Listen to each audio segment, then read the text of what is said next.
All right, I guess it's that time again for our weekly update. Not much of an update at all this week. I've been away 3 or 4 days in another town. But anyway, let's have a look where we are, and we'll try and do an update on the project all up. Let's see how we go.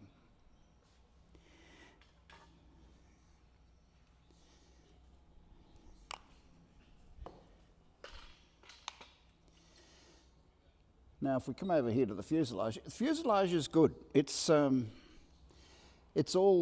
believe it or not, apart from a couple of little jobs. Of the little obvious one is the fabric. The fin needs to be covered. The sides of the fuselage need to be covered, and the undercarriage legs need to be covered with fabric. The engine's already been in once, and all the lines are made and connected and everything else, and then disconnected and removed, so that I can actually cover the fuselage. I did pose the question to the Renegade group about should I cover the turtle deck here, that's this fiberglass bit that runs along the top, should I cover that with fabric? And well, the simple answer is yes, of course. That would be fantastic. But covering that one little bit right there where the turtle deck runs up the fin and down to the side of the fuselage, really, really difficult. It will be really difficult to do. So, you know, I'm up for a challenge, so I'll have a go at it, see how I get on. But I can't guarantee right now whether I'm going to have the turtle deck covered or not. Main reason for covering the turtle deck is it will look a different colour. And my red aeroplane in Peru does look a different colour. The turtle deck's not covered on that aeroplane, and it does look a different colour to the rest of the aeroplane. A different sheen, a different, it's different. The wingtips are different because the wingtips, well, same as these intersect fairings here sitting on this chair. The wingtips will be the same. These will be a different colour because they're not got fabric on them. They'll be a slightly different luster or whatever to the actual colour. That's the colour there on the horizontal, on the elevators. Okay, so that's where the fuselage is up to. The wings, I've got all over the place. One's sort of finished in another hangar. It's not in this hangar. Another one, which is over here by the hangar door, right in front of this Renegade. Yeah, which you can't see, of course. We'll bring it over here.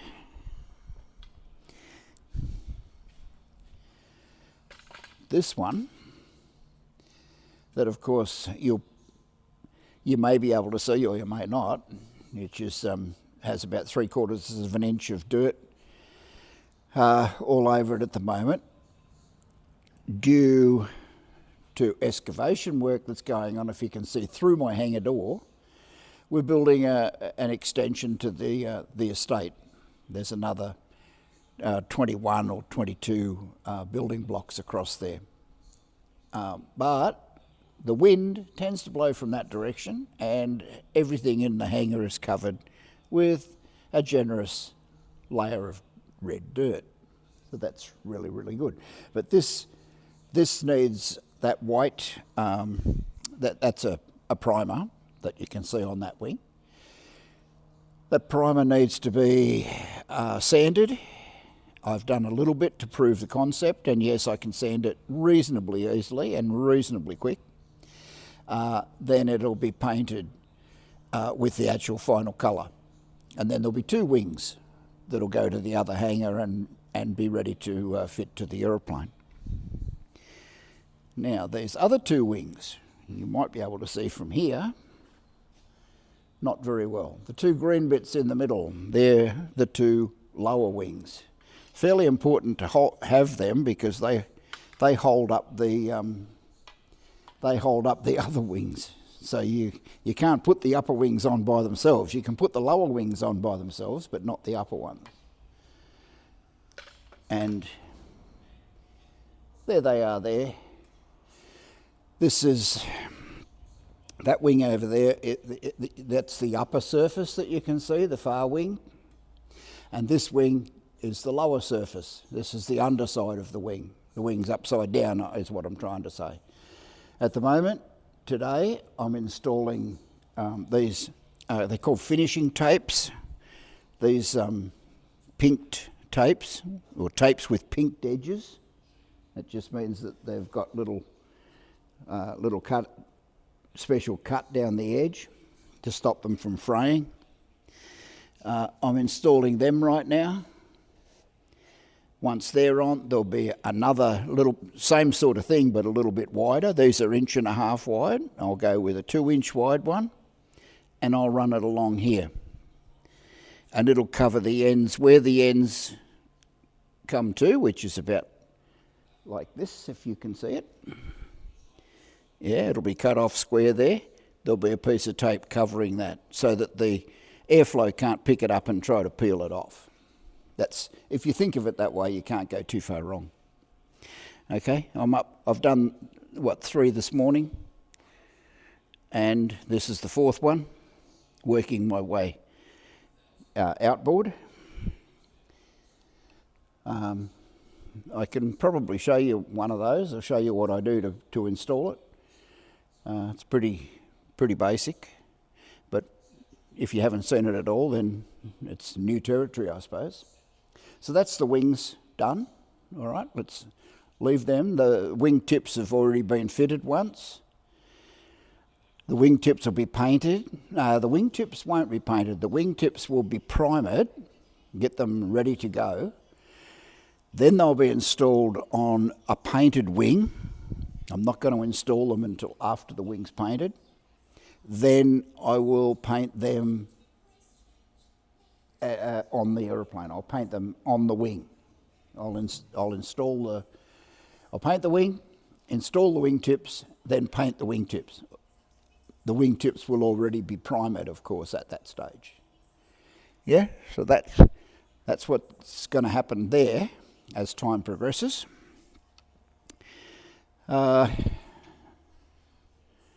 Over here, in this corner of the hangar, is the R2800 Rotec engine. It's 2800 cc's, just under 3 litres, and I think it puts out about 110 horses, 110, 112 or something like that. And like I say, it's already been on once, the hoses were made and everything else. Matter of fact, the big job, the really big job in installing that engine was to make the engine cowls. That took a lot of effort, and not necessarily all from me. I've got Malcolm and Dominic to thank for this. This is the engine, these are the engine cowls right here. Made from I started with about a foot of original cowl and made the front of it. The cowl matches in with the engine and the engine frame sort of more or less perfectly. And yeah, but that took a lot. It looks pretty straightforward and pretty simple, but no, a lot of work. That's pretty close to it. It really is. All the, if we go back to the fuselage for a second, all the instruments have been installed and all the rest of it. Let's have a look here. I'll bring you around the other side, we might do better. Yeah. Get you in a place where you can see. Yeah, front. Let's discuss this. The front cockpit. This aeroplane, the engine is really quite heavy. Okay, so I can't see me carrying a passenger very often. If I do, it'll be a fairly light person. But so if I'm not carrying a passenger, there's an airspeed indicator and an altimeter in that front cockpit. Now the good news with that is I can see them. As you get a little bit older, it gets a little bit more difficult to see things up close. So back here in the rear cockpit, where you have all the instruments, I don't know if you can see them, we'll work our way across. There's an altimeter and an airspeed indicator from the left. The engine instruments in the middle. The tacho is the big one over the right-hand side. For some reason or other, the tacho's not, what are they, 3 1/8 most instruments? I think it's about 3 1/2 or something, so you can hardly notice, of course. And the VSI on the right-hand side, vertical speed indicator. The radio, there's the radio there on the back of the front seat. I can see that from the pilot's seat.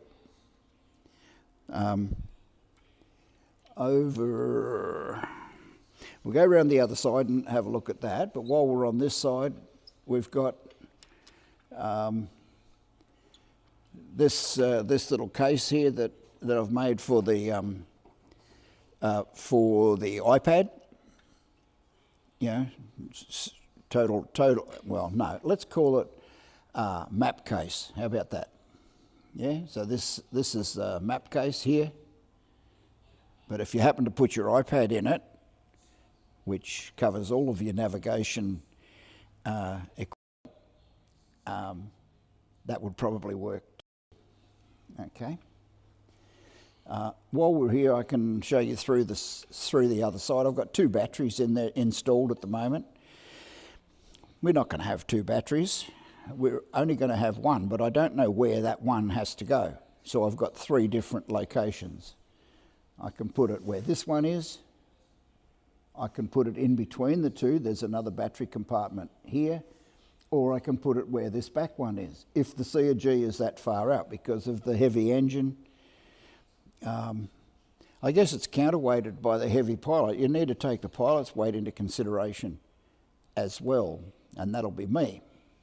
You know, and I'm just a very light little fella. No worries about that. Yeah, let's call it 100 kilos for friends. And this is the other little panel here. We've got the main power switch at the top of the panel. I'm trying to get you a little bit closer. I've got stuff in the way right now. Let's try this.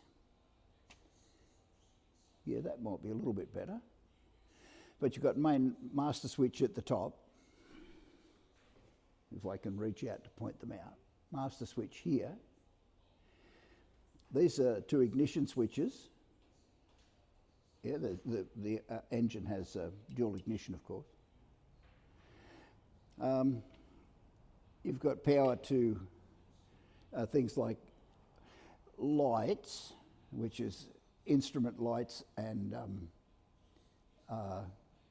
there's not very much else. I don't have navigation lights. I've elected not to use the aeroplane at night time. Got a Hobbs meter, so I can tell how many hours they're on the engine. I've got a voltmeter here,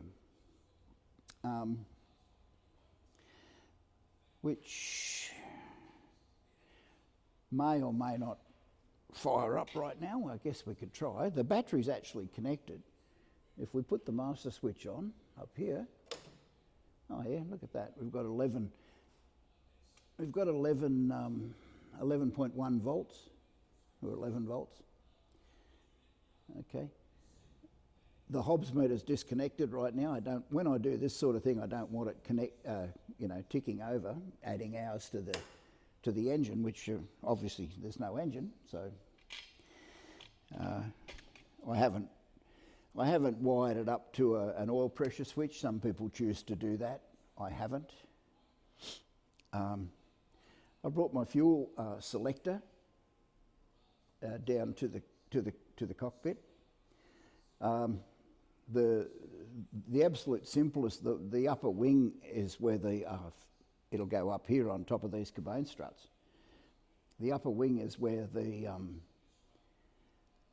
fuel tanks are located. I think they're 26 litres per side, something like that. No, not 26, it must be more than that. No, 26 litres a side, yeah. So instead of doing what everybody else does and put a valve at the top of that, that's the fuel line up there, and the one on the other side you can see just sticking out there. They connect to the two fuel tanks. I've actually plumbed them down and into this fuel selector valve. The fuel selector valve is 4 positions, which will be, this one's plumbed to the right tank, up the top. Right around that side is plumbed to the left tank. Straight ahead here, I'll bring you back. Change your position.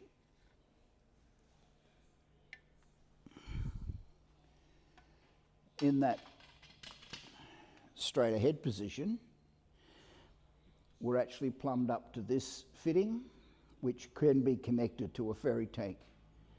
The ferry tank will probably be, it'll be close to 20 litres. And the engine users in cruise should use about 20 litres per hour. So we've got about an extra hour, another 60, 70 miles. 70 miles or whatever it is, 100 and something kilometres, 120 k's, something like that. So that's the fuel system. The 4th position, of course, will be off, or none of those fuel lines will be connected. That's the 4th position. I still haven't quite finished with this little panel yet. I'll sit here again. So that's the fuel selector valve. You can almost see some circuit breakers underneath there for the various systems, which there aren't too many systems, of course. And the starter button. That's this rubber button here. Now, if you're not used to radial engines, radials, by their nature, have a couple of cylinders pointing downwards always. Oil can migrate from the crankcase down into those couple of lower cylinders. Here we are here. So we can have oil migration. This is like a scavenge sump, I suppose you'd call it, where the oil's meant to come to, and the scavenge pump, the lube oil scavenge pump, actually draws oil off that tank and puts it back into the lube oil tank. But some oil can go past, sit on the back of the piston, go past the rings, work its way into one of the valves and sit in, either sit in the inlet, on the inlet valve, or even work its way through the inlet valve and sit in the head. Now, that's a very bad thing. If you go to start the engine and one of the cylinders fires, and it's probably not going to be the one that's full of oil. When you see radials start up, they blow smoke and stuff all over the place. This is part of the deal. So, to and that you'll get a hydraulic lock with engine oil, engine lube oil. So to try and prevent the hydraulic lock from happening, step one is you wind the propeller through by hand. You see people doing that with radial engines as well, yeah, especially in wartime with big radials. They'll be walking, all the guys will be out there pushing the propeller blades through, and you do about whatever the reduction is on the engine, but maybe 2 or 3 rotations of blades of the propeller. If one of the cylinders does have oil in it, you'll get to the point where you can't push it. You simply can't push it. But by the same token, you could jump in the cockpit and just hit the starter, and the engine's going to whiz around. If one of the other cylinders fires and another one's full of oil, guess what happens next? Either the cylinder head goes off the engine, which is probably a fairly bad thing, or the whole cylinder goes off the engine and lands adjacent to the aeroplane up the street, which is probably embarrassing when you've got to go and collect the cylinders from up the street. So the startup procedure for this aeroplane is to, I will wind the propeller blades through by hand, hop in, hit the starter button with the ignition turned off. And then once the engine's done a few revolutions, and it's obviously not locked up with oil in it or anything like that, flick the ignition on. It'll start up, away you go. Yeah? It's just another procedure that you need to learn if you've got to operate a radial engine. So anyway, that's why the ignition switches are separate. I have separate ignition switches. I bought a key, a normal key start like you've got in your Cessna, left, right, both off, yeah? No, because it works the opposite way. It's instead of supplying power to the magnetos, it actually grounds the magnetos. To turn the magneto off, you put it to ground. Well, I couldn't make that switch work on this system with this ignition system. Okay, so throw the $100 ignition switch in the drawer and install 2 $5 toggle switches. Simple as that. So anyway, that's pretty much where I am and what I'm up to. And that'll get you on to the same page as me and catch you up if you haven't watched too many of these videos. I don't know how you could watch them. I haven't, but I have fun making them. So that's it. It's an absolutely superb winter's day here again.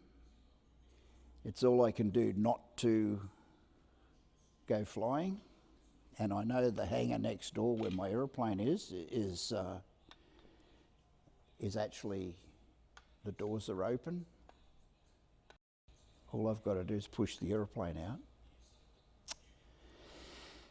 But I've also got to do these tapes. But look at that outside there. These are the superb winter's days. It was freezing cold. Well, freezing cold, yeah, especially for the Canadians. They'll love this because it got down to like almost 0 last night, I think. That's freezing for us. Yeah, good summertime temperature for Canadians. So anyway, have a look at this. Got to get you outside for this. Perfect.